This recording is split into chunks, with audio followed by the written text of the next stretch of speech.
Haleluya. Ngabona nje ukuthi kaze kadlalwa ngami kuzobukiswa ngami khona ubabhishophi. Haleluya. Egameni lika Jesu yathi into nje vele ubajabhise vele uphume ngani wamnyango. Amen bazalwane. Ngangisemuva ke nje lapha ngase emnyango yathi into nje vele ubajabhise uvele uphume egameni lika Jesu. Uzothi uyakubiza yena lo okade eze kuwena ezokuthetha uzosikhonza ngezwi. Uzothi nje akushawa izandla usisilunga bese ngasekho ajale naye ahlekwe. Haleluya. Bazalwane yalwisa into ngalwa ngathi mengibaleka ngiyophinde ngibuyele bisho mengibaleka kufanele ngiye kukhonza ngiye isonto ngaphinde ngize esontweni. Amen. Iyona solution eyayikhona ke yokubaleka. Haleluya. Egameni lika Jesu kwaukuthi ngaba nalo ukuthi ngiyamkholwa uNkulunkulu ngumzalwane ngiyakholwa ngizosho lonto esenhlizweni ngihlale phansi akho umuntu ozofa. Amen bazalwane. Egameni lika Jesu ngakhumbula ufakazi bomzalwane owabizwa kuyathusa abazali ukuza phambili. Haleluya. Kakhulu kuyathusa kakhulu. Haleluya. Umzalwane kuyinkonzo sasisakhonza ngosuku lentombi eminyakeni nje eminingi yadlula. Haleluya. Ngathi ngangiphethe uhlelo mangingaphazanga lo nkonzo kwaukuthi enhlizweni amabekeke lo mzalwane ukuthi nangu usise ngizombiza azokhonza izwi. Kwaukuthi ke kuyenzeka ke bazalwane. Haleluya. Egameni lika Jesu ngesikhathi uma uzobiza uzofundisa bekhonto ethi ungathini. Haleluya. Ayikhulumi nje kakhulu kodwa ithi ungathini. Haleluya. Egameni la Jesu wabekeka lo mzalwane ukuthi ngizobiza nangu sisibani azosikhonzela izwi. Shuthi naye kanti ubambene nale yonke enhlizweni yakhe ethi ungathini. Wavuka phuma umzalwane wayetoilet ebaleka ukuthi nje wasiqeda indumiso nje khonto ethi kuzobizwa wena. Amen bazalwane. Wavuka phuma njengomuntu nje oye toilet. Haleluya. Ngabona umzalwane sebuye sengena esephuthuma ubona ukuthi ikhonto eyenzekile eminyango. Wathi nje ngena ngathi siphakeme bazalwane sishaya izandla tshala usiswethu esezanga phambili ezosikhonza ngezwi. Amen bazalwane.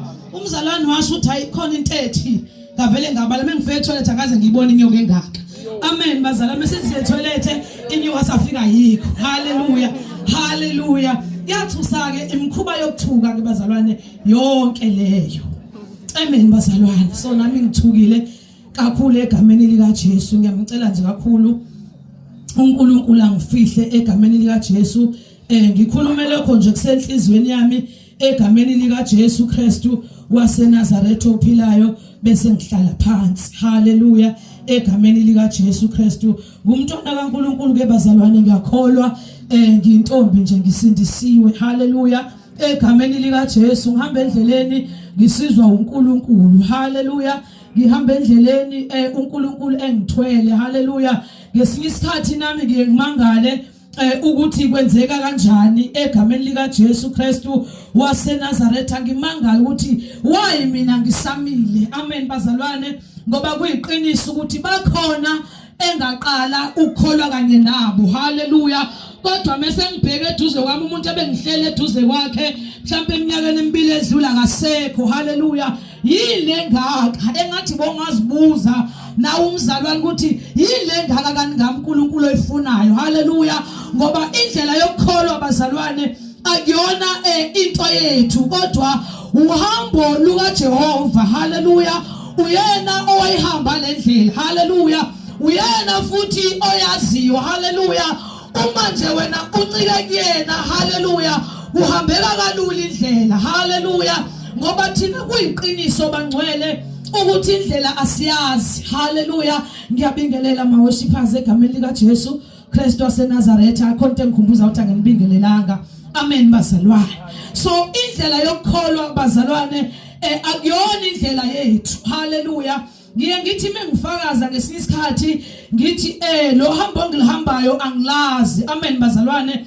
Ngoba angaze ngize ngilihambe ngaphambili. Haleluya. Kodwa ngithembe umuntu engihamba naye ngoba yena uke walihamba uyalazi. Mina kuphoqa ukuthi ngincike kuye ngesikhathi zonke ngoba uyena umnikazi wendlela. Haleluya. Uma mina ngisuka kuye ngizoduka vele ngoba indlela ngiyazi. Haleluya. Kuyaphoqa ukuthi ngincika kuNkulunkulu ngaso sonke isikhathi egameni lika Jesu kuze ngingaduka endleleni. Haleluya. Haleluya. Ngelinye nguma siza la size enkonzweni sihamba nabazalwane ngicathi bekuyinkonzo ya Sunday school safika sizigibelele umzalwane sasihamba naye omunye phakathi wethu wayengakazi asigibelele, wayengayazi indlela. Hallelujah. So endleleni ngendlela owayirelaxe ngayo, wayengena ndaba ukuthi istop kwehliwaphi kanjani, ngoba wayazi ukuthi laba engihamba nabo bayazi ukuthi mesuka emzini istop esizowehla kusona yini igama, futhi bake basibone yena kuzozo nje sekuthiwa asehle mzalwane. Hallelujah. Yavuka lento enhlizweni nami ukuthi nasohambe lokholwa. Kunjalo bazalwane, sihamba indlela indlela esingayazi kodwa sihamba naye oyazi indlela. Hallelujah. Uyena osifundisa endleleni, uyena oshoyo athi imake manje. Hallelujah. Ungabi sahamba, thandaza. Hallelujah. Yenza kanje, yenza kanje, yenza kanje. Hallelujah. Egameni lika Jesu mewalahlekelana naye, ngisho nothando lendlela liyaphela enhlizweni. Hallelujah. Mewashayisana nje nakakhona ungazwani, uvele nje nomzalwane. Hallelujah. Mangibheka uvele ungazi ukuthi kwenzakalani. Hallelujah. Mawaqabana nalo mnikazi wendlela. Hallelujah. I-interest yohamba ubisenayo. Hallelujah. Phela ngoba awusenawo umdlandla ohambo, ngoba umnikazi ohamba kasekho, ucontroller kasekho, umuntu azokutshela ukuthi short left short right kasekho. Uma usufika lapha ecrossing awazi uzokwenza njani. Hallelujah. Uma sigibela itekisi siya Shepstone, sigibela itaxi yodwa sonke, sikhipha 20 rand sonke, kodwa idopi zethu azifani. Hallelujah. Kodwa imali sikhiphile iyafana, kodwa khona uzothi ngiyasala amabheki ehle, qhubeka wena nohambo lakho. Athi omunye ngiyasala kaBates. Hallelujah. Athi omunye ngiyasala eTouch. Hallelujah. Athi omunye ngiyasala eMbango. Athi omunye mina ngiyophela la iphela khona itekisi, ngisale edolobheni. Wena sazi istop sakho. Hallelujah. Wena sazi istop, futhi wena wazi ukuthi uzowehla kuphi. Khona la uzothi mawehla sijudge sithi hayi ngeke mzalwane wehlile stopini esirongo, buya kanti stop sakho mzalwane isona futhi esakhe, isona theme esuke ekhaya ubeyakwehla kusona, isona besisebenzela, isona besihambela. Uma ungala ukuthi hayi mzalwane asehle amabheki, kodwa siyaphelani kwahambe ePortchefstroom, kodwa kuba ukuthi uhambo lwakhe salithi amabheki fana sale akaya Shepstone, kodwa itakisi sigibeli yodwa imali esikhiphile 20 rand sonke, kodwa endleleni besekhanjwa hayi bazalwane kufani, izinto zethu asifani. Ungathuma wami yathi hey ngane mkhona ngisho noqoka istage, akazi yona mikhona into enjalo, athi futhi khona noqoka istage njengoba bazalwane maqoki kangaka shuthi khona noqoka istage, nohlaba station awufanele ukhona. Hallelujah. Hallelujah. Angazi kodwa uzosalaphi. Hallelujah. Wena zazi ukuthi istop sakho esipho uzowehla kusona, nami ngiyasazi sami. Hallelujah. Akuthakhe wena ukuthi uzowehla endleleni noma uzowehla kupheleni kohambo. Singehla endleleni bazalwane, singehla endleleni. Hallelujah. Enhlizweni yami ihlala lento ekseni ithi lungi siku-freeway. Hallelujah. U-freeway uthena wukho. Hallelujah. Ziya nje phambili one way, bekajika yodwa. Njengathi ngabuza kubazalwane ukuthi isikhathi sini lesi, akubheki iwashi lakho ukuthi isikhathi sini, hlale ukuthi isikhathi sini. Isikhathi ngiyabona mhlawumbe manje ukuthi mhlawumbe kulapha kwa9 angisho leso bazalwane, kodwa isikhathi sini lesi. Emzalwaneni okholwayo, okholwa uJesu, uma bheki iwashi lakhe lokholwa uthi isikhathi sini manje, njoba kunjena kunje kusho uthini ewashini lakho lokholwa? Kusho ukuthi phinde emuva, ngiphinde emuva ngiyojola. Akwazi bazalwane kulesi sikhathi asisesithi isikhathi esisele kunesikhathi esesihambile, sekuseduze phambili kunasemuva. Angisakwazi ukubuyela emuva. Hallelujah. Angisakwazi ngalo mzimba, angikwazi bazalwane, ngoba sengiyalibona. Hallelujah. Sengiyabonakala la siyakhona amafu, yabona emafwini ukuthi khona into ekhuphukayo, ikhona into ekhuphukayo, khona into ezayo, sesiyagoduka. siyekhaya vele emhlabeni bazalwana siphilonke khona hlaba usihlukumezile usasihlukumeza yayasihlukumeza umhlaba haleluya ayibona moya intombi ekholwayo awubazalwane ukuhlukumeza umhlaba uzukhumbula ukuthi yazi ngempela ngisiyo angiphilongi mina la ukhona la ngiyakhona haleluya ngizokhumbuzisa nje bazalwane sisazoza ukuthi sisohambweni asihleli haleluya khona la silindelwe khona haleluya ayikho into ebuhlungu nje ukuthi ulindele umuntu ukuthuyeza ulokuqalaza ukuthi uphi ubheka isikhathi uqalaza umuntu engaqhamuki kodwa uke wakhuluma naye efonini wathi ngisendleleni ngiyeza ngoba ngale nkathi sithandaza abazalwane sifasta sihlambulula senza konke senza ikhole ekhaya ezulwini ukuthi sikhona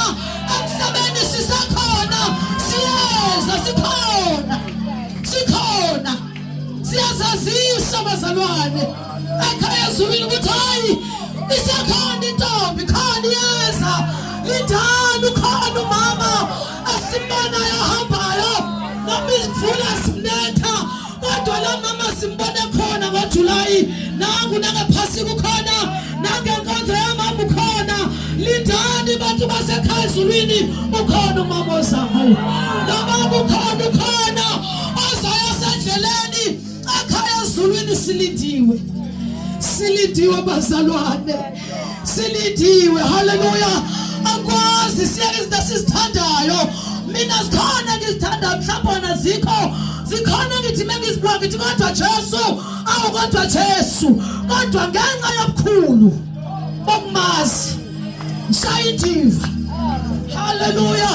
haleluya ngithi kodwa Jesu amabhluke njengoba ngangiwathanda kangaka sekhona nezitayela ke manje Nkosi ngabe sengigqoka into enzima kakhulu kodwa ngenxa kaKristu hayi ngenxa yesonto hayi ngenxa yabamfundisi wababukho ngoba ngenzeka adlule emhlabeni kodwa ngenxa kaKristu lento yenza noma ichibi lizanyazanyiswa hayi ngoba indaba ingenxa kaKristu haleluya sigxilise Nkosi othandweni lakho kwandisa ukholwa kwethu haleluya bazalwane isikhathi asisekho isikhathi siphelile wentombi edlalayo isikhathi siphelile webhuti odlalayo isikhathi siphelile uzwa ngisho emzimbeni wakho into eyenzakalayo ukuthi hayi uNkulunkulu ukhona isikhathi siphelile angazi wena uthatha umzimba oyodlala ngawo thina sisaqa kwezinto ezenzeka emzimbeni imkhuba kaKristu siqaqwa imkhuba kaKristu emzimbeni angazi ke wena umzimba uqaqwe yini haleluya thina sisaqa kwezinto zikaKristu sisaqa ngoKristu kodwa Kristu ungenzani lana kodwa Kristu lana kodwa Kristu angikwazi bazalwane noma inyama yami ifisa kodwa ngeke ngisakwazi mina ngeke ngisakwazi bazalwane mina nginesiqiniseko bangcwele ukuthi uma ngase ngibuyele esonweni u3 months ngaba mkhulu hayi ungaba mkhulu bazalwane neshoyo lento engishoyo ungaba mkhulu ngiphila nje ngisaphefumula hayi ngingafa bazalwane angikwazi uma ngikhalela isono ngcono ngihlala endlini nami ngikhale bekuthi ngiyodlula eqingo ngoba akusenzeki angazi ukuthi ngingathi mengiqonga ke bekuthi esoqoma ngingathi ngiyamthanda kanjani ngamnika umuphi umzimba wona lo futho kaKristu haleluya mina wami mengikhuleka bazalwane ngeke ngithi Nkosi nami umzimba wami uyi-office lakho lokuhlala izinto zasekhaya ezulwini i-office lakho Nkosi faka ama-files wakho ngi-office lakho Nkosi manje mase ngikhalela isono ngithi kanjani office kwenzakalani e-office laNkulunkulu ngoba phela ngasho lo mina angakhonjwanga ngesibhamu imina ngasho ngathi Nkosi this is your office gcina amafayili wakho asezulwini uNkulunkulu futhi esegcina amafayili bese mina ngenze njani ngamafayili basabani akusakwazi bangcwele akusakenzeki ngisho ngithi bajabula abaphumayo basalwane bodla isono angazi kwenzeka kanjani angibajaji kodwa bazalwane angazi haleluya angazi akwenzeki kodwa kwenzeki ingakho ngisamile ngisakhola ngoba kwenzeki hayi ukuthi angifuni kwenzeki kube kufika isikhathi la ngibona khona ukuthi ngikhathele lento ngeshiya haleluya ngiyayeka ke manje lento kodwa ithinta ngiyekeki haleluya ithinto nje angindawo ngiyangathi ngikhuluma noma kule nsuku ngathi nomzalwane sivule bazalwane incwadi kaJohane chapter 9 egameni likaJesu ngiyangathi ngikhuluma noma kule nsuku ngathi ma kuthiwa kunomzalwane owake waya kababishop ekhala ethi ubabishop akakhiphe lento angazi ngani ukuthi ngoba phela yayifuna kanjani fanele ikhishwe kanjani kodwa engathi indlela yokukhipheka ayikho kona ikhona indlela yokuthi ifakeke kodwa yokukhipheka abazalwane hayi engathi ayikho haleluya ngoba ngisho nomnyango lokuphunywa ngawo ngike ngucinge nami ngufune kodwa manje ngibona nje kudonga lonke kanti baphuma phi laba baphuma ngoba nami ngifuna ukuphuma phela manje ukuthi wona umnyango ongeke uphuma angisawuboni ngikhale ngizibhukuze phansi ngibe ngiphindele khona so kuyiqiniso bazalwane ukuthi uNkulunkulu ukhona futhi uNkulunkulu uyaphila haleluya kuyiqiniso ukuthi umuntu omusha uyahlala akholwe haleluya kuyiqiniso ukuthi nje ukukholwa kuyinto ekhona haleluya egameni lika Jesu muhle kuNkulunkulu bazalwane egameni lika Jesu Kristu waseNazaretha ophilayo sizofunda nje amazwi bazalwane egameni lika Jesu Kristu waseNazaretha sibone ukuthi siphela kuphi haleluya egameni lika Jesu ngiyacela nje haleluya egameni lika Jesu ongangifundela angifundela incwadi ngokuka Johane uchapter 9 angifundele uverse 20 uJohane ngokuka Johane uchapter 9 angiqale lapha kuverse 20 haleluya egameni lika Jesu ngikhulume nje lokho okubekekile enhliziyweni yami bese ngihlala phansi siyafunda bazalwane izwi lenkosi ngoka Johane uchapter 9 verse 20 ofunda kanje abazali bakhe base bephendula bethi siyazi ukuthi lo uyindodana yethu nokuthi wazalwa eyimpumputhe kepha ukuthi usabona kanjani asazi nokuthi ngubani ovule amehlo akhe asazi mbuzeni yena usekhulile uzozikhulumela yena izwi lakho uNkulunkulu wethu liphile izwi lakho baba wethu ongcwele linguwe uqobo baba wethu namandla uthelo nolodwa baba liphula imsedari yasemakhaloni uthe baba liphuzisa izimbabana baba wethu ongcwele nasebusuku izwi lakho uNkulunkulu wesikhali hlangothi zombili baba wethu ongcwele wathi babonana ngengqondo ilutho baba egameni lika Jesu Kristu qalisa baba umntwana wakho uNkulunkulu wethu akhulume baba inhliziyo yakhe egameni lika Jesu waseNazaretha inkosi yethu amen oh haleluya haleluya nathi njizwe esenhlizweni yami kule nsuku haleluya egameni lika Jesu uNkulunkulu engathi angangisiza ngilibeke ngendlela elibekeke ngayo kimi haleluya moya ngcwele ngathi angangisiza ngikwazi ukuthi ngilendlale kahle silizwe ngokhoba haleluya into afuna sizwe ngalo sizwe njengalokho injalo amen bazalwane la ke sifunda khona bazalwane lithizwi lapha isihloko sithi uJesu evula amehlo omuntu owayezelwe eyimpumputhi haleluya haleluya lithi kuJesu kwenzeka abazalwane ukuthi ahlangane nalomzalwane haleluya engaboni angifuni ukuyilanda kude kakhulu bazalwane indaba siyayazi nje ngiyakholwa ukuthi siyawafunda amaBhayibheli kodwa la engiyakhona lithi iBhayibheli uJesu wamsiza lo mzalwane owayezele ngabone seyaziwa nabantu bonke uNkulunkulu wamsiza wavula amehlo wakhe. Haleluya. Mesefika kubazali moyifunda le ndaba mengaphazami uyathola la ukuthi abazali babesaba abafarisi. Haleluya. Ukuveza obala ukuthi ingane yethu isizwe uJesu. Haleluya.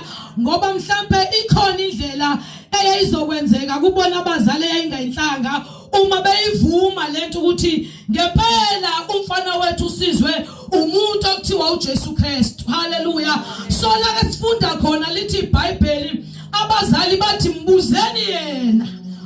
Uyena ovuliwa amehlo, uyena owazi ukuthi kwenzakaleni, mbuzeni yena, usekhulile uzoziphendulela yena. Haleluya. Mbuzeni kodwa ningabuzi noma kubana, buzwe yena ngoba uyena oyibonile lento. Abanye abayibonanga isimangaliso senzele kuyena, mbuzeni yena usekhulile uzoziphendulela. Waphendula umzalwane wathi ngihlangana nomuntu othi uJesu Kristu wenzile udaka wavula amehlo ami. Bazama ukuthi bamnyanze ukuthi usho uJesu lo 1 2 3 wathi ayangikwazi lokho kodwa kunye engikwaziyo ngazi ukuthi uJesu uvulile amehlo wami. Ngiyazwa lento nishoyo ukuthi unamadimoni, ngiyazwa ukuthi uthwele, ngiyazwa ukuthi nithi lento siyibhekisise khona into engale kwemuva kwayo kodwa mina ngiyazi lo ngihlangananga nayo. Yini into engiyaziyo ngazi ukuthi kona bangaboni kodwa manje sengiyabona. Asingazi izinto eziningi bazalwane, asazi into yodwa ngoba mawaza impilo uzodideka. Yazi into yodwa enhlizweni yami lento uma ihleli ithuma umzalwane kumele ube nepersonal testimony noNkulunkulu. Personal. Ngeke ngayixoxa lento labazalwane baseduze nami ngathi nayi ihleli lento igcwele enhlizweni yami. Haleluya ukuthi personal testimony. Ngiyabona usahleli nabazalwane uyangididisa ngiboni kahle. Kodwa ngikuthanda sowedwa noNkulunkulu. Engasekho umvangeli wakhe, engasekho umshumayeli. Ngimthanda kakhulu uNkulunkulu. Ngisendlini yami ikhulumo. Izingane ngizikhiphile eminyango zodlala. Ngisale nayo uNkulunkulu. Kube nezinto ezufakazi engiyothiphi noma imisa ngakimi ngithi ngiyamazi yena. Ngimazi sibabile endlini engekho omunye umuntu. Ngiyamazi ngibambana naye. Ngikhulume naye ngiphendule ngiyamazi. Lento nishoyo ngayo uJesu anginiphikisa ngazi indlela enibone ngayo kodwa mina ngiyamazi. Personal testimony. Isikhathi esikusona abazalwane njalo ebusuku ukuthi momzalwane iba nofakazi bakho wedwa noNkulunkulu. Personal testimony yakho ingakhambisa khona indlela ethu. Personal testimony yakho inganqobisa izimpi ezithize engeke uzinqobe ngokunikela nangokunye kodwa nje ukuthi uyamazi umhlengi wakho. Uvele wena udlule nje ngokuthi uyamazi umhlengi wakho. Uvele udlule ngenxa yokuthi uyamazi. Password yakho ukuthi uyamazi. Thola password ukuthi ngiyazana na. Uthi mosifena ishita sekhaya ezulwini ukuthi hayi siyazana naye lo sibabili. Uyacabana uNkulunkulu. Mawufuna uNkulunkulu acebe hlala naye lapha ya. Ngiyabona lo khuluma engikhuluma la. Yeke leyo. Wonke umuntu uyawazi ukukhuluma. Kodwa ngiyamthanda ngale. Ninobabili. Nibambane ninobabili ngekho umuntu. Uma ujwayelene naye ngale kakhulu uyothi soma phakathi kwabantu afuna ukuvela phela naye ukuthi ngiyamazi lemzalwane siyazana khona la asazana khona. Hayi sazana ngale ngekho abantu. Avela uSomandla. Avela thayi ngikuyekelele ngiyakwazi phela wena. Ngihleba nawe nje. Siyahleba noSomandla abazalwane. Personal testimony. Kanti umbuzeni yena uzosola usekhulile. Hayi ukhulile mzalwane. Mase wamkela uJesu nje usukhulile ngokwanele. Siphendulele. Yini ungakwazi ukuphendula? Walula kangaka. Ngokuthi uhlethiwe nje ngiyeka lento. Kanjani?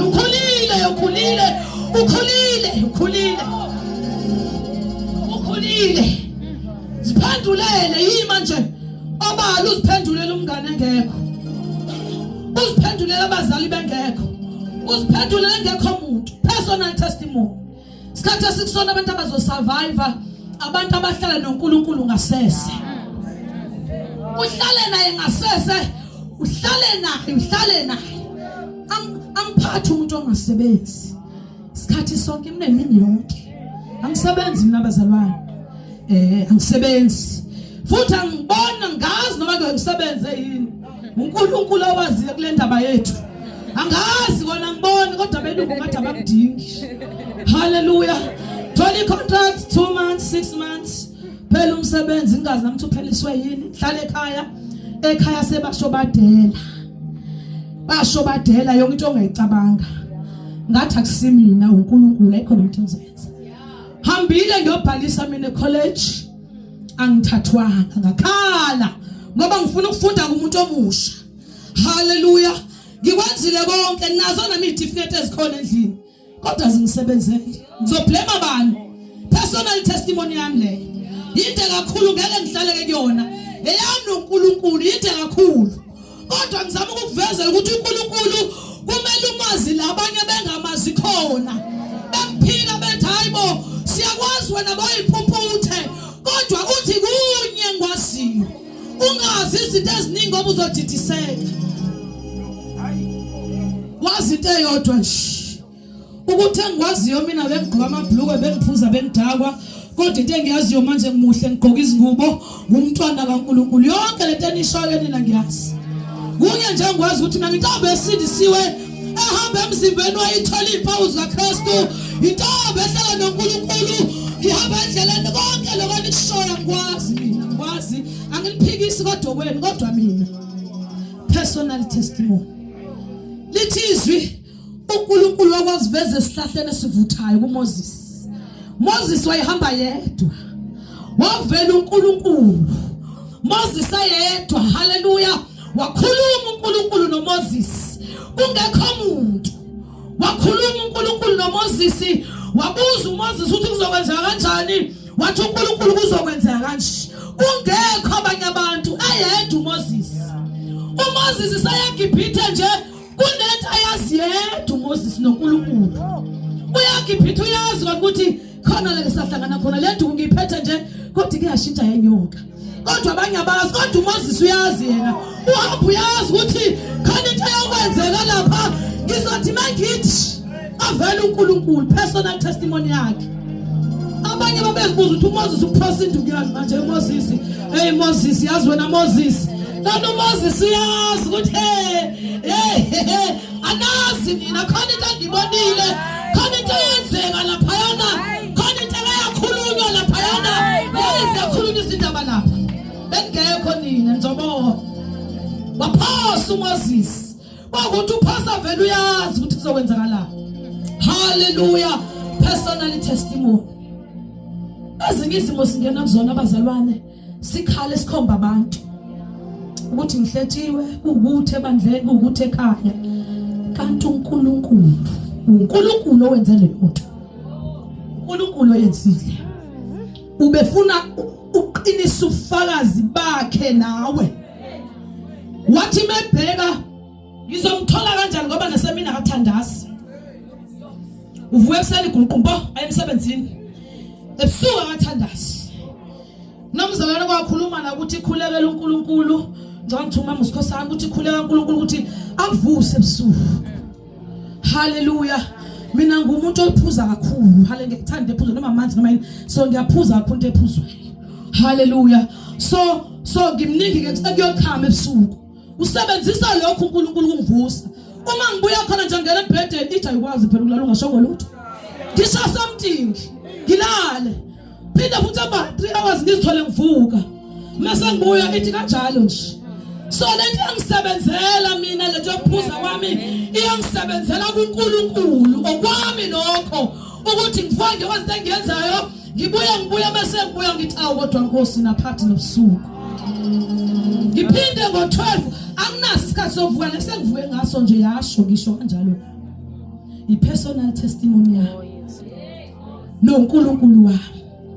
Kunezinto bomzalwane ozazi wedwa, hayi ngoba ungahlambuli kodwa ozazi ukuthi noma kungathiwa manje kuyaboshwa noma kuyabulawa kodwa wena kunezinto ozaziyo ngoNkulunkulu ozazi ongeke uzuziphike ukuthi ngiyamazi uNkulunkulu la ngiyamazi uNkulunkulu ayoshunyayezwe ozibone nje wena zenzeka izinto zenzeka ihlele zenzeka izinto uthi awukade simakade kodwa Jesu ungekho abantu ezinye usabe nokuzixoxa ebantwini bengathi akulunganga kahle sithembe sixoxa eklasini nabazalwane enhlala eduze kwabo ngithi ubuningi bukaNkulunkulu buyingozi kithi kuyasikhubaza haleluya uma kuthiwa nje wehlile uNkulunkulu uhleli uyakhubazeka uzwa amalungu omzimba engasebenzi engathi ungavela ude angazi noma ube isidalwa noma uthini uzingqondo uzwa ukuthi engathi ngangadli uphuma enkonzweni bathi abantu kuyophaka uthi right engathi ungayolala ngoba manje khona umdumo khona angazi noma ingqondo isazobuyela nekusasa esimweni angazi ngenxa yobuningi bukaNkulunkulu ngoba uma sekhona yena umdala wezinsuku nasiphi isimo ngizosho ebusuku bazalwane ngizohlala phansi ukuthi into obhekene nayo akekho wonile uNkulunkulu uzokwakha umzalwane wakhe uzozakhela ithi ipersonal testimony nomzalwane lasimo kusona umzalwane ngizofaka isigqivizo ukuthi akonakalanga lutho shithi direction ubheke uNkulunkulu into yenza uzulimana kakhulu ngoba ubhekile abantu ukuthi kunjena nje ibona kodwa mangashithi direction yakho ubona ukuthi uNkulunkulu indlela invite ngawe uyabona nje uyagijima manje uyahamba lo mzalwane uyahamba ngibe sathi ngidonsa ngale nhlupheko phuma kwenhlupho uNkulunkulu yababiza abantu bakhe kasasa uma bebiza kasasa bavala imali haleluya uyabuza omunye umama uthi hayi ufika sesangena lapha uthi angiholanga singathi athi lo sisimebheka amafayili wakhe athi mama imali khona mama ungakhali khona imali nathi nje khona ku-information yakhe into eshoda i-cellphone number yakho bese kufonela isangeni manje sikusendela i-message awuphenduli sabona ukuthi asivala imali siyazi ukuthi mase awuvala le mali yengane safi namhlanje uzobe sawula namhlanje unjalo uNkulunkulu bedinga umuntu wakhe uvela vale haleluya kube khona iminyango ayivalayo uthi wena konakala ngalutho nathi uyabizwa ikhona yakho uyabizwa uyadingeka uNkulunkulu uyadinga ufuna ukukhuluma nawe akathandi ngoba manje wena ubhizi angathi phela futhi ukudlala no WhatsApp phela wena ube busy ungofe esikhathini sokuthandaza uphinde uyochecka na Facebook ukuthi zithini esemgangathweni manje uthi usimakade akenze njani Jesu awusebenza uhlala ekhaya kodwa omniki nje no 5 minutes manje uthi makamise kanjani nomuntu wakhe emkhumbule emdinga so uNkulunkulu biza avala iminyango uNkulunkulu wangivalela umnyango wemali wawuvala ngisebenza kodwa wawuvala uNkulunkulu umnyango wemali ngathi Nkosi le mali uyazi ngiphila ngayo somandla nalena Nkosi nalena wavala uNkulunkulu ngathi mengibheka ngikhona la ngiphimbe khona akwazi izingane izodlana phela fanele zidle izingane ngeke zidle ukholwa mina mhlawumbe ngakudla ukholwa izingane imana namhlanje siphila fanele kuphekwe ngathi mengibheka ingeke khona ngiphimbe khona and uNkulunkulu akakulahli uma ungazokhombisa khona umzali wayifakaza into enjalo emini wathi ukudla kabona ukudla efridge ngenxa ukuthi bengikhona kukhulunywa ngabaphathi bami ngiphandulanga kodwa bengikhona ukuba khona nje ngavela kabona ukudla ukuthi bawukhona wona khuluma ngabaphathi babona ukudla kangakanani khonto yenzile wena ngizosha mzalwane ukuthi akonakele lutho nje hayi ikho yonakele nathi uyafuna ekhaya phendula ifoni haleluya umuntu mekufonela iphendula ifoni ngoba ungayiphendula ifoni ngeke kusize kuvala into ezingafanelanga zivala inento ukuthi awutholakali uNkulunkulu ke wathi ngizokwenza njani umsebenzi konzweni ngolesithathu ngiyasebenza akakwazi umfana umgxoshe emlungu vele nje ukhombe nje ukuthi le mbali beyila befana bena you are fired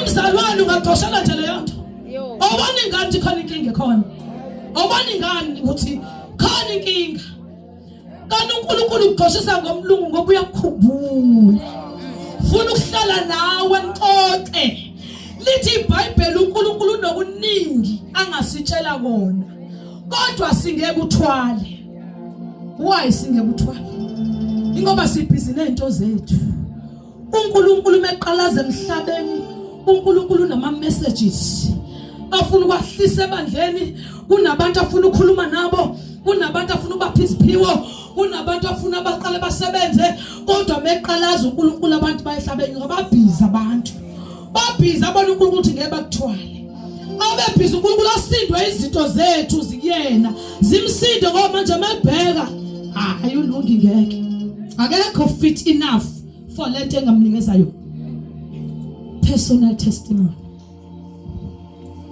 uNkulunkulu ufuna wena mzalwane umgxekile uNkulunkulu wathi akekho simoyeni wathi inkosi uphi uma kunje abanye baze bayeka ngisho nokukholwa kanti lento bayingadingi nje ukuthi uye ukukholwa bayidinga nje uzavela uthi inkosi nangu mina uNkulunkulu ufuna abantu abazoma esikhaleni bazalwane lithi iBhayibheli uJesu wayekahambe nabafundi bakhe ayokothandaza kodwa futhi kuba nesikhathi la athi salani la lithi iBhayibheli wayinyathela nje ibangane elincane athi iqekelele kubo ayothandaza yedwa abashiya abafundi wena uhlezi uthandaza abazalwane mzalwane ngicela ungenise 3 days mzalwane ngicela ungikhulekise siyabonga kulungile kodwa kuhamba ibangana njengoJesu ukuthi nje wedwe eqaleni ubuye enkosini ubone ukuthi ayikho into engenzeka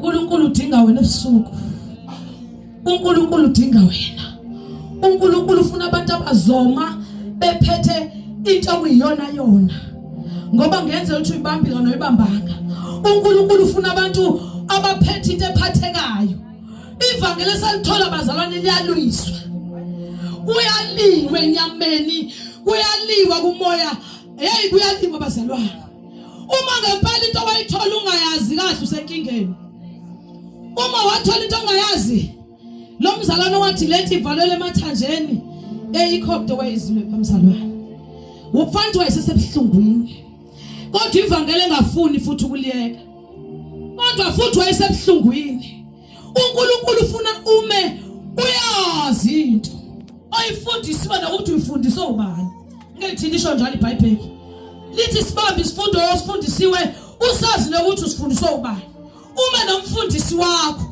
amen bazalwane asiyazi into esayifundiswa bazalwane ivangeli asilifundanga linjalo haleluya asilifundanga ivangeli angithi uyabona na ukuthi izinto ebesifakaza ngazo la phambili ngithi bazalwane ngiyambonga uNkulunkulu ukuthi angikwenza angithi uyabona namhlanje na ukuthi uyakwenza okusho ukuthi khona umonakalo osukhona uyabona nje na ukuthi ukwenzile kumanje khona okwenzileyo kodwa mengakubuza manje mzalwane ukawama la wathi ngibonga uJesu ogcina umzalwane wamhlukanisa uNkulunkulu nokuthi wamhlukanisa kodwa futhi bungawusazisi ukuthi sengihlanganisile haleluya lonto shithi yaveza abazawuthi siyahlehlela emuva kancane uthi omnye umzalwane akusiza umzalwane ukuthi afakaze athi uyahambeka abazalwane ngiyabuza uNkulunkulu uyahambeka ngoba no reverse na ukhona uyahamba nawe angathi umzalwane kuyahambeka kani kuyahambeka kodwa kunina bekuhambeka wena uzothi hayi nihamba munye kanti cha ureverse uyahlehla umzalwane kodwa uyahamba kodwa manje uya opposite yahambeka chaza ukuthi uhambeka kanjani uyiwaphi uyangalaphi yahambeka bazalwane endlela uNkulunkulu ngihamba noNkulunkulu ngintopha ungithwele bazalwane ngihamba endleleni yokukhola uNkulunkulu uyangisiza ungithwele ngiye ekhaya ezulwini ngoba leyo yokuhambeka ingozi Hallelujah. uNkulunkulu ufuna abantu bakhe. Ufuna abantu bakhe uNkulunkulu. Sesicasha ngisho nasemasontweni. Kube yona ndawo yokucasha. Ibe insimi yaseEdeni. Hallelujah. uNkulunkulu uyafuna ulungu washonaphi. Hallelujah. Mzalwane wawuthandaza mzalwane ukuthandaza. Uthandaze uze umzimba wakho uvutha umlilo uthandaze. Kodwa manje usathandaza ngithi nawe uyabona. Asathandazeki nje futhi. Sathandazeki futhi awusenandaba usozothi nakuthandazeki. Omunye wayifundisa ligcwele kuyena uthi mohlangana naye athi ngeke mzalwane kunencwadi egcwele enhlizweni yami ngithi ngikusharele yona ngoba ugcwele ngathi ungathulula. Kodwa manje alisafundeki izwi. Lonto shothi iyaveza ukuthi kona siyahamba kodwa manje sihamba ngendlela engafanele. Hallelujah. Hallelujah. uNkulunkulu ufuna wena. Hallelujah. Ufuna wena uNkulunkulu. Lesima kufaka kusona kahle kahle ukubiza ngaso akubulali ngeke uzufe. Angeke uzufe mzalwane wami kodwa nje ufuna wena ukuthi izawuye vele ukuthi Nkosi semkhona uzobe senjalo ungisa uNkulunkulu zilunga izinto bese nixoxa into yenu impilo buyiqhubeke. Manje inkinga nawe uyalwa ulwa noNkulunkulu. uNkulunkulu uthi woza wena uthi awufuni ufuni. So the more ungafuni uNkulunkulu uyaqhubeka nawe uyanyusela. Uyanyusela. Aphinda athi woza. Akubize ngengane wena faka ukuhlupha enganeni athi woza mzalwane. Umzalwane angafuni ukuza ibe lihluphe kakhulu ingane ngazibheme nedakamizwa. Kanti kubiza umzali wengane. Ingane ayenzanga lutho kubizwa yena. Kodwa umzalwane akaboni. Mhlawumbe omunye benganakanga. Ukuthi uNkulunkulu ufuna nje ukuba nepersonal testimony nawe. Uthi noma umkhumbisa unyakaziswa kodwa uthi ngiyamazi mina uNkulunkulu. Angiyakazi la ngiyindawo. Yilokho ebusuku bazalwane senhlizweni yami egameni lika Jesu ukuthi uNkulunkulu ufuna abantu bakhe. Uyabakhumbula nje abantu bakhe uNkulunkulu. Ukhumbulile abantu. Hallelujah. Uyabafuna uyabacinga. Thombuzeni yena usemdala. Uma usukhulile bazalwane kunezinto ongazenzi. Hallelujah. Uma nje usukhulile kunezinto ovula ubonthi ngeke ngikwazi ukuzenza ngenxa ukuthi hayi ngoba ngingazithandi. Kunezinto engazenzi mina bazalwane. Abantwana bambabili sebekhulile kakhulu. Sebekhulile asekunzima kakhulu ukuthi ngakhona into engayenza. Kodwa ngithi ngiyambonga uNkulunkulu ukuthi ngisindiswe bebancane bazalwane. Sebekhulile manje omunye ngithi umama walapha ekhaya omunye ngithi ubaba walapha ekhaya. Hallelujah. Bakhulile sesiyalingana nabo. Angikwazi ke manje sebelibonile ivangeli ngiphinde mina ngibuyele emuva ngiyojola. Lo intombazana abone kanti ukuthi kuyajolwa. Nawe uzokojola phela bazona nje uma ejola. Mongambuza nje angazi ngijola uphaphame sengisindisiwe. Ngifuna ukuyigcina kinhle njalo lento ngihambe nabo kanjalo meziphumela yena uyoziphumelela ngokwakhe kodwa ngeke asho ukuthi lento ngiyibone kuma. Abamazi umuntu wesilisa engena endlini amathuzo lala bebangaka nje. Kule minyaka omunye wayena 4 years namhlanje ngilingana naye. Akayazi leyo nto. Angifuni kuyona into esengiqale kahle kangaka. Ungaboni ukholwa bazalwane. Usuhambe kahle kangaka. Ungayoni lento. Yinhle. Singayinyatheli ngoba khona bezayo ngemuva abafuna ukuzophuza kulento. Uma befika bephuza bazofika kuDa ngoba uphuza wafaka unyawo. Wadungeka amanzi olandelayo zokha uzokwazi language ukuthi amanzi adungekile emfuleni. Kana kadungekanga amanzi ahlanzekile nethi nje kukhumzana ongaqapheli wakha wafaka unyawo. Bese kuthiwa ivangeli ingcolile ngcolanga ivangeli. Umuntu owenza ungcola ivangeli nje cha lilodwa eqaleni liclean. Liclean nje ivangeli bazalwane. Yimina ngifike ngene evangelini ngiphinde ngiphume futhi kulo ngiyokwenza ungcola. Lona ngcolanga ngeke futhi lize ngcola. Elika Kristu ivangeli kulona lethu. Alikwazi ungcola. Hallelujah. Ungayoni lento mzalwane. Uyiqale kahle kakhulu ukuthi ungayona manje. Ungayoni. Hallelujah. Hamba nje ulobo umbhalo obonakalayo kubonakala ukuthi khamba umzalwane nangu umzalwane ehamba. Ngeke ngasebenza ecrash nabantwana kakhulu babelungu ayedwa umuntu. So kwakuthi bebefundiswa abantwana lapha sibafundisa ukubhala babhale kodwa omunye ngenxa yobuncane beminyaka athatha iCrayon abhale bazalwane yabona nje amahliphi ngesizulu. Hallelujah. Athi kodwa meletha kumina ngithi well done, good job, ngishaya izandla ajabule umntwana womlungu ngoba ngibheka iminyaka yakhe uthi imfanele lento. Kodwa khona meletha ngibona ukuthi akufanele ngona ubhale ama scribbles, akufanelanga ubhale kanje. Iminyaka yakhe sebiza ukuthi ufake ubhale into ebonakalayo. Nakuthina kunjalo bazalwane. Sefona bese sibhala into ebonakalayo. Ungabhala amahliphi. Kodwa ngithi mengibheka usekhulile njena yini lento ayibhalayo umbhalo omuni lo awubhalile. Ngoba phela mawubheka yena hayi sekufanele ngabe igama lakhe yakwazi ukubhala. Nakuthina kunjalo bazalwane. Asibhala. Kodwa sibhala into ebonakalayo. Hallelujah. Sisigcineni siNkulunkulu. Hallelujah. Egameni lika Jesu lowo mazwi bazalwane egameni lika Jesu Kristu waseNazaretha ukuthi uNkulunkulu uzakhela ufakazi bakhe nabantu bakhe. Egameni lika Jesu akonakala lutho nje. Wena uthi konakele cha akonakalanga. Nethi nje uNkulunkulu khona abantu abafunayo. Ebusuku uthi nje Nkosi ukhulume nami ungeza ngaphambili ngiqedile bazalwane. Lokho bekusenhlizweni yami. Muthi Nkosi bengithi abantu bengithi semsebenzini bengithi sekhaya kodwa ngiyabona manje ukuthi wena Nkosi umuno wakho lo. Haleluya. Lithi iBhayibheli umuno kaNkulunkulu la uthinta khona izintaba ziyancibilika. Awukwazi ukuthinta kuwena kuthuleke. Phinde kufana. Athi nje Nkosi mina ebusuku qedile bazalwane. Singaphakama thina sikwazi ukuphakama qedile. Athi nje Nkosi usho kumina ebusuku. Bengithi Nkosi bengithi nje Jesu bonakele kanti ayikho into yonakele. Nethi nje wena Nkosi ufuna mina aze ngaphambili bazalwane. Akonakalanga lutho uNkulunkulu ufuna abantu bakhe nabantu uNkulunkulu abafunayo. Wena uyazazi ukuthi bawukhuluma noNkulunkulu, uyazwe ukuthi bawuphila kanjani, uyabona futhi manje ukuthi njani. Ayikho into yonakele nje ukuthi kholi le khona ibiza wena mzalwane.